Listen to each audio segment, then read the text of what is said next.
go. All right, so welcome back for whatever part we're on. I think now we're gonna throw on the rockers. We have a oil line which needs to be installed. Push rods will all go in, and then that will pretty much conclude the top end. So I don't know if I should put this in. Oh dang, it's very... Sorry about that, guys. Okay. I don't know if I should put this in prior to all of the rocker stuff, but I'm gonna put this in now. So let me see here. See, this has a bend in it, and I'm not sure exactly what way around it's supposed to be, but this attaches right down here. Now you want to torque this to about 150 foot-pounds. No sarcasm. Definitely don't want to torque it that much. Problem is, when I go to torque it, it's twisting the whole line. I think right there should be about good. Now, all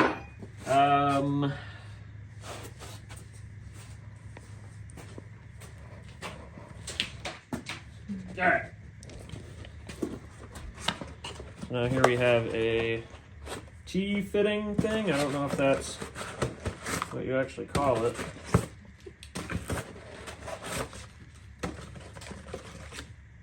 Just making sure there's nothing else in that box, because I like to order multiple things at a time. So, hey. Look at that.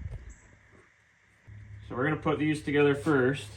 So they go together just like this. And this whole thing drops.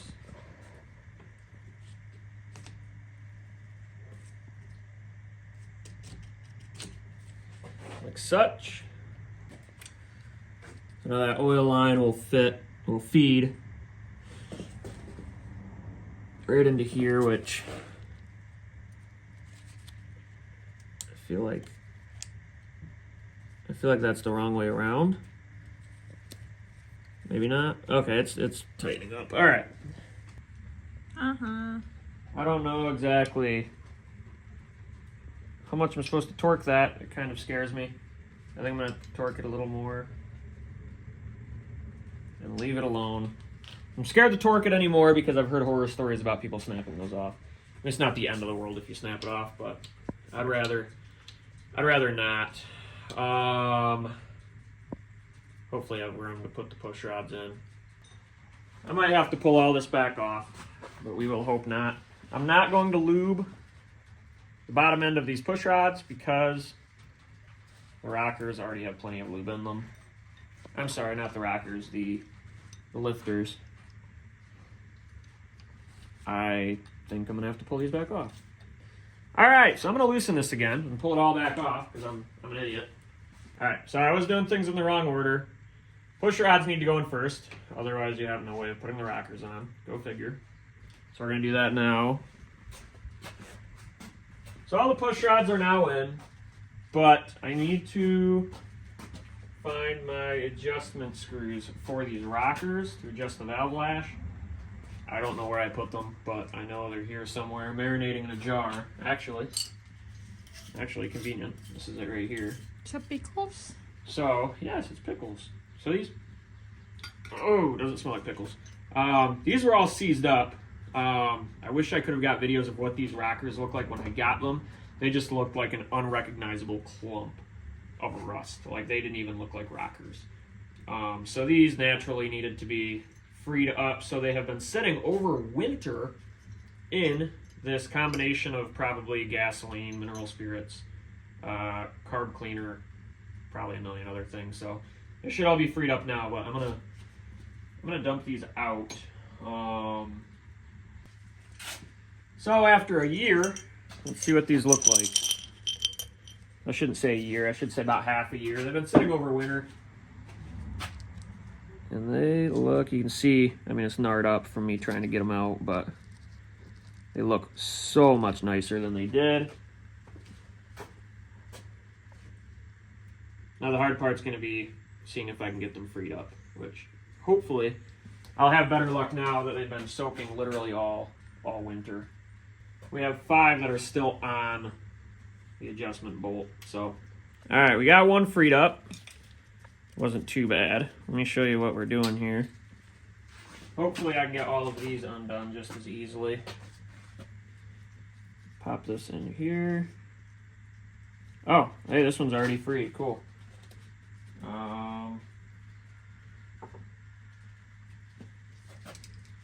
So this one will pop into here. It's kind of dark over here. Can you see? Uh-oh. Yep, this one's going to give us trouble. Oh. All right, we got another one.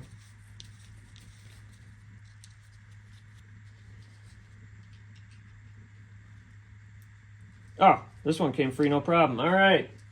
Woo! That is a victory. It is a small victory, but it is a victory because that means that we don't have to order new ones. All right, so now now that we unseize these, screw these nuts back on here. Screw this nut. These nuts. These nuts.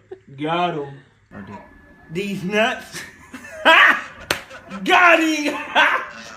Got him. Now we're going to screw these nuts back in here and then put them back on the motor. Now we have these in here. We can officially drop this back on now that the push rods are in. And the valve adjuster screws are in, valve lash adjuster screws, if that's what you want to call them. Just to make sure to line these up the best we can. We're going to go ahead and get these tightened down, tighten the oil line back up, then we're going to adjust the valve lash. Alright, so I don't know what the torque specs on these are. Knowing these engines, it's probably 1 foot-pound.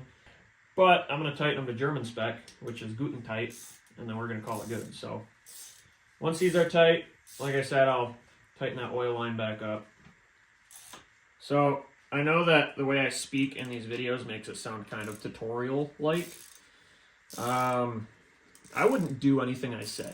I also wouldn't do anything I do. So I'm just letting you guys know, because if you guys build an engine the same way that I'm building it, there is a better than not chance of you blowing it up.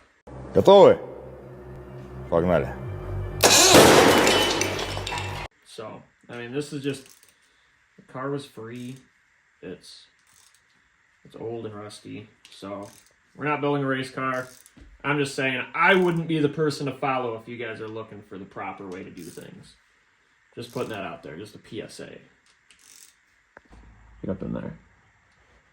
Okay, so now that that's on, I mean, hopefully without cross-threading it, get this oil line tightened back up.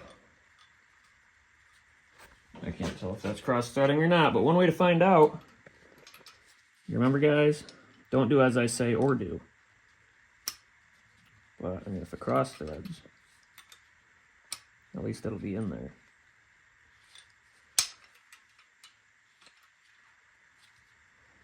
So adjusting the rocker arms, we're supposed to go to 12 thou for the inlet and 14 thou for the exhaust valves.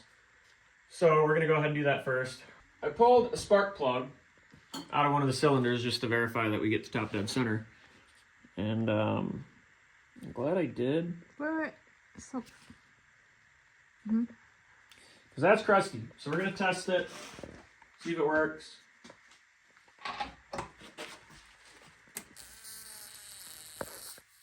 Oh, look at that. Oh, yeah. Uh-oh.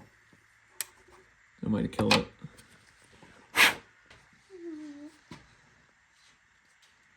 Alright, so now I have a gap again.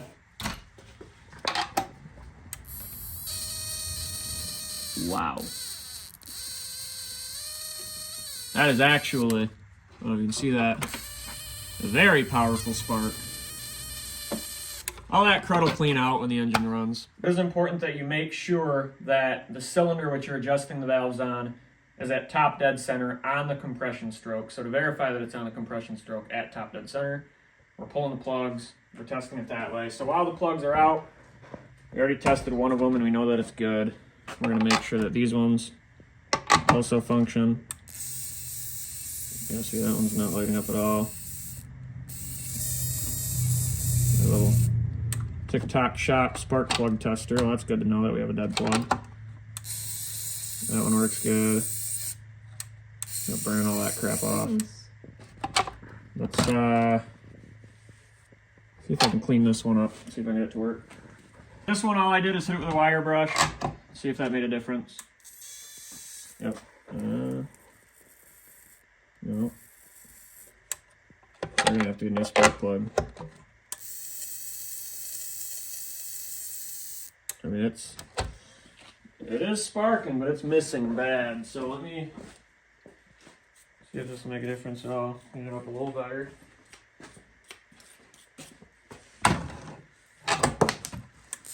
There we go. Now we have good steady spark. So I'll just make sure to clean all these up real good, and we should have a working set of spark plugs. So these old auto lights will last forever. Okay, so the way that we're verifying that we're on top dead center on the compression stroke, you can tell if you're on top dead center just by looking down the spark plug wells with a flashlight. And I'm verifying that we are on the compression stroke by sticking my pinky in the spark plug hole and waiting for the compression of the engine to push my pinky out, and that's how I know we're on the compression stroke, and that's when we're making our valve adjustments. All right, so an illustration for you guys. My pinky is having a hard time fitting all the way down in there into one of these holes, so what I've done is just stuffed a couple of gloves in there, not all the way into the spark plug hole, but now, if you watch, when I spin this,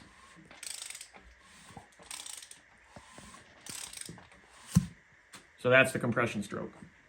So now we know that that one is on the compression stroke. And if we look in there with a flashlight, all we have to do is rotate it just a little bit farther. And there we're on top dead center on the compression stroke. Neat, science. Yeah, Mr. White. Yes, science. All right, now we can make our valve adjustments, and then we'll do the same thing with all of them.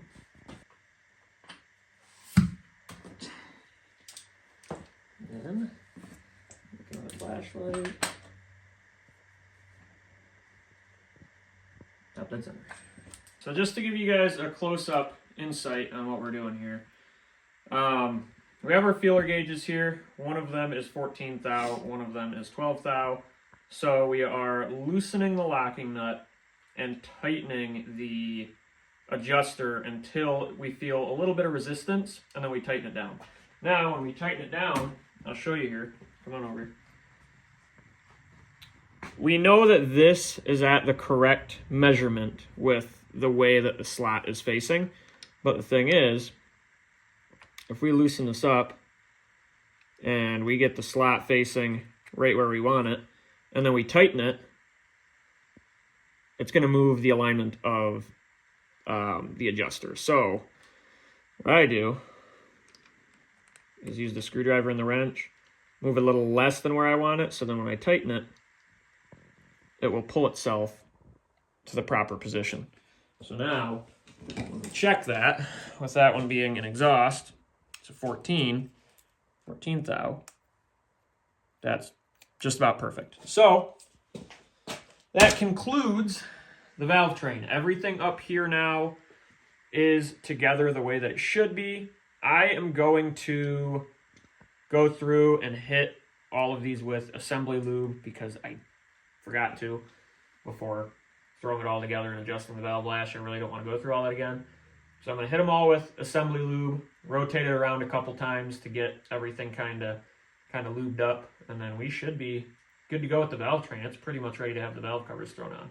Tappet cover's ready to go on, and then it's just minor stuff from here on out. So the actual internals of the motor, for the most part, are all done. All right, ladies and gentlemen, push rods are in, rockers are in, and now, just to verify that everything is moving the way that it should, and cranking the motor, making sure that all of the valves are opening and closing, and it looks like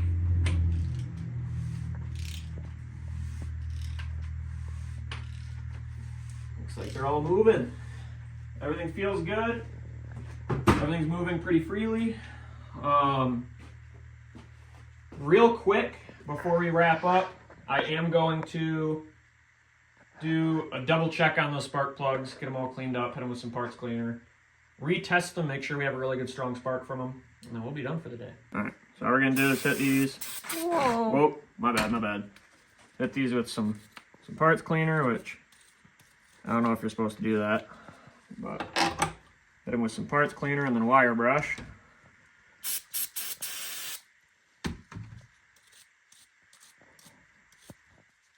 Test them out.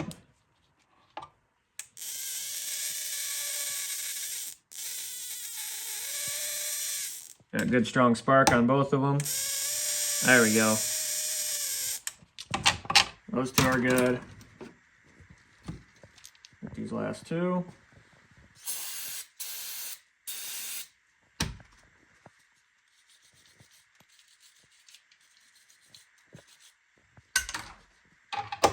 Test them out. Good strong spark. So we got good spark at the spark plugs. I'm just gonna thread these in lightly. Actually, I should torque them all the way down, otherwise I'll forget. And then I'll wonder why my compression is crappy. I'm gonna throw these back in, and then we'll be all wrapped up. All right, so that concludes it for today. The last video and this video were actually filmed in the same day. So today we got the head gasket in, head on, spark plugs were cleaned and reinstalled, and they are sparking well. I know it's going to need new ones at some point in the future, but they'll work for now. Rockers are all on, oil delivery tube is in, push rods are in, valve lash is adjusted. So everything is good to go. We are ready to throw the distributor in next, I think. Fuel pump, and then we're just waiting on parts to come in Friday, and we're ready to slap it together the rest of the way and fire it up. Oh yeah! You know, from Despicable Me. No. You just got vector. Rhymes with both direction and magnitude. Oh yeah! Check out my new weapon. All right, that's good. Thank you, baby. Outro, dude. That was the outro. Oh, okay.